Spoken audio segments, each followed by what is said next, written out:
आप बोल रहे हैं आरटीटी एक्ट पे जनरल पे बोल रहे हैं। मैं जनरल पे नहीं बोल रही हूँ। I will not allow it, I will not allow it.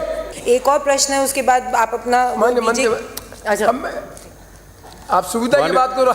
नहीं, दीपक कुमार गुप्ता के पास 20 करोड़ की I will not allow outside this. नहीं, आउटसाइड दिस मैं उसी पर आ रही हूँ। आई एम सॉरी मान्य मेरे को एक क्वेश्चन। अच्छा पूरा 1 मिनट। राजस्थान विधानसभा चल रही है और विधानसभा में कई बार विधानसभा अध्यक्ष डॉक्टर सीपी जोशी के तल्ख तीखे तेवर देखने को मिलते हैं, तो कई बार थोड़ा नरम, थोड़ा सहज स्वरूप भी देखने को मिल ही जाता है। और कमाल की बात यह है कि आज दोनों ही स्वरूप दिखाई दिए और दोनों ही रूप में सामने राजसमंद विधायक दीप्ति माहेश्वरी थी। तो पहले तो देखिए कहाँ पर वो तल्ख हुए और उन्होंने थोड़ी तल्खी के साथ राजसमंद विधायक को बोलने की अनुमति देने से मना कर दिया, उनको रोक दिया। माननीय अध्यक्ष महोदय, आपने मुझे स्थगन प्रस्ताव नियम 50 के तहत बोलने का अवसर दिया, उसके लिए बहुत बहुत धन्यवाद।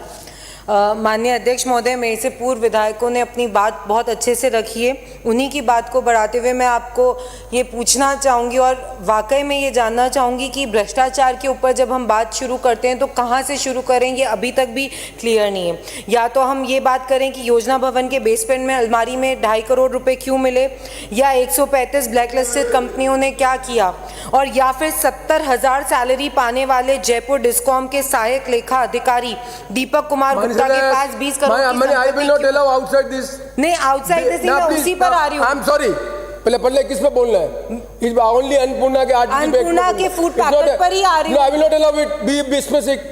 अध्यक्ष महोदय, अन्नपूर्णा के फूड पैकेट पर ही मैं आ रही हूँ, लेकिन साथ में अपनी एक बात रखते हुए मैं उस बात पर आ रही हूँ। कल ओला ली थी मैंने अध्यक्ष महोदय, और राजस्थान सरकार की एक गाड़ी जिसका नंबर है RJ14CE 9362। माननीय अध्यक्ष महोदय, ये गाड़ी ओला में चल रही है और राजस्थान सरकार को पता भी नहीं होगा कि उनकी गाड़ी ओला के लिए आ रही है। तो इस तरीके की स्थिति है, तो कैसे जनता ये एक्सपेक्ट करे कि फूड पैकेट में। सॉरी, एक्सट्रीम सॉरी, अंकित नहीं होगा। अगला आप बोल रहे हैं आरटीटी एक्ट पे जनरल पे बोल रहे हैं। मैं जनरल पे नहीं बोल रही हूँ। I will not allow it, I will not allow it, please.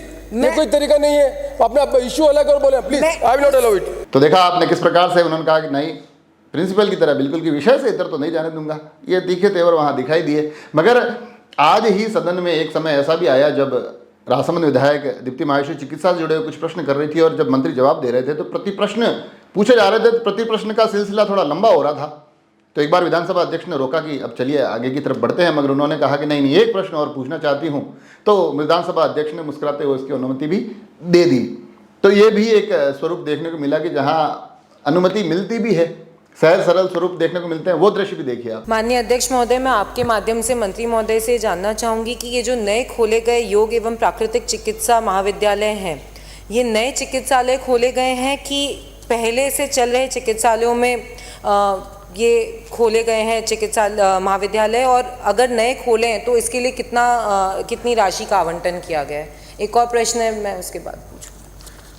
माननीय अध्यक्ष महोदय, मैं माननीय सदस्य को बताना चाहूँगा, हमारे यहाँ ये टोटल 8 हमने महाविद्यालय खोले हैं। 2 तो ऑलरेडी जो उदयपुर और जोधपुर में जो हमारे जो महाविद्यालय संचालित हैं उन्हीं में ही इनको जोड़ा गया है। और माननीय अध्यक्ष महोदय, मैं थोड़ी सी जानकारी आपको देना चाहूँगी कि उदयपुर में जहाँ पर जो चिकित्सालय के साथ में ये कॉलेज खोला गया है, भटियानी चोटा एक पुराना शहर के बीच में है, और वहाँ पर ये चिकित्सालय जब मैं फर्स्ट स्टैंडर्ड में पढ़ती थी तब से मेरी नानी के घर के पास में, और हम जाते थे, और उस चिकित्सालय में कोई सुविधा नहीं है।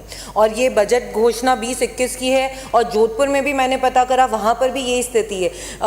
योग और प्राकृतिक चिकित्सा आज की उसमें बच्चों को हम भी मोटिवेट करते हैं कि आप इसमें जाएं और पढ़ें, लेकिन उन बच्चों के वहाँ पर कोई भी सुविधा नहीं है, ऐसी सुविधाएं जिससे उनको वाकई में फ़ायदा मिल सके। एक और प्रश्न है, उसके बाद आप अपना अच्छा आप सुविधा की बात करो। नहीं, किसी चीज़ की शुरुआत करते हैं तो जब हमें परमिशन मिलती है, जैसे हमने इंटीग्रेटेड कॉलेज शुरू किए सर, तो वो जहाँ भी हमें किराए के भवन या एग्जिस्टिंग जो हॉस्पिटल्स हैं उनमें भी वो सुविधाएं विकसित की जा रही हैं।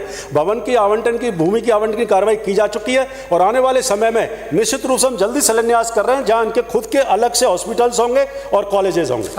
मान्य मेरे को एक क्वेश्चन। अच्छा पूरा एक मिनट माननीय अध्यक्ष महोदय, मैं आपसे ये बोलना चाह रही हूँ कि आपने जो ये आंकड़े दिए हैं हम भी सहमत हैं और ये योग चिकित्सालय होना चाहिए। आप ये बताइए कि जो पद हैं 30-30 बच्चों का आपने आवंटन किया और 8 जिले आपने इसमें लिख कर दिए हैं कि यहाँ पर इतने बच्चे हैं, कितने पद स्वीकृति तो आपने बताई कि इतने पदों की स्वीकृति है, कितने पद रिक्त हैं और कितने भरे हुए हैं, और अगर भरे हुए हैं तो कितने आपने परमानेंट टीचर्स रखे हैं और कितने कॉन्ट्रैक्ट पर हैं? तो देखा आपने, दोनों ही दृश्य मैंने आपको दिखा दिया और विजुअल्स में कुछ ऐसा भी दिखाई देता है जैसे एक तरफ उस विद्यालय के प्रिंसिपल हो तो सामने एक नया छात्र जो सीखने की कोशिश कर रहा है, तो ऐसे विजुअल्स भी दिखाई दे रहे हैं। हालांकि अमूमन विधानसभा में इस प्रकार के दृश्य दिखाई देते हैं जहां कभी तीखे तल्ख तेवर होते हैं, कई बार बड़ी सहज और सरल बातें होती है। और मैं आपको ये पूरा वाक़या इसलिए बता रहा हूँ क्योंकि हालांकि डॉक्टर सीपी जोशी विधानसभा अध्यक्ष मगर हमारे लिए हमारे नाथद्वारा के विधायक भी है, राजसमंद जिले के एक विधायक भी हैं वो, और सामने जो है वो राजसमंद विधायक दीप्ति माहेश्वरी है और एक भाजपा से है, एक कांग्रेस से है। तो फिर इनके बीच जो वहाँ पर संवाद होता है, एक विधायक और विधानसभा अध्यक्ष के बीच में जो संवाद होता है वो हम उस पर हमारे राजसमंद वालों की नज़रें थोड़ी ज़्यादा पैनी लगी रहती है, थोड़ा हम उसको गौर से देखते हैं कि क्या हो रहा है और उसकी राजनीतिक चटकारे हमारे यहाँ राजसमंद जिले भर में लिए जाते हैं। तो हमने सोचा क्यों ना ये एपिसोड भी आप तक पहुँचाए, ये विजुअल्स भी आप तक पहुँचाए। आप सभी लोग जुड़े रहे राजसमंद एक्सप्रेस से। धन्यवाद।